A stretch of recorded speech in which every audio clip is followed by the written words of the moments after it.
Intensyvios šokių treniruotės pastebimai padailino Aušros Štukytės kūno linijas.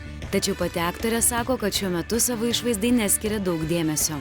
Grožio procedūram iš tiesų laiko kaip ir nebuvau skyrus, nes jau atimi laiką iš savo artimųjų dėl repeticijų, tai jau ten kažkaip dar savim čia rūpintis atrodo labai egoistiška. Tad šią savaitę Aušra buvo ištraukta iš repeticijų salės ir pakviesta į grožio namus Academy Beauty, kurie vieni pirmųjų Baltijos šalyse pristatė beskausmę, neinvazinę ir efektyvią procedūrą Reaction.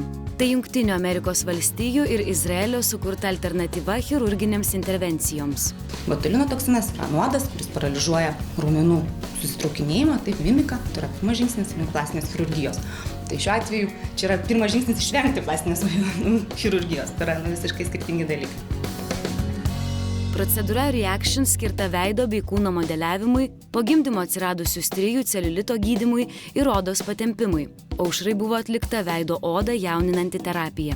Dėka šilumos pradeda gamintis naujas kolagenas, oda tampa stangresnė, tvirtesnė, elastingesnė, mes matome odos patempimo tą efektą. Niekada nesu bandžius nieko panašaus ir niekada net netikėjau iš tiesų, kad taip gali būti tokie akivaizdūs rezultatai po pusvalandžio.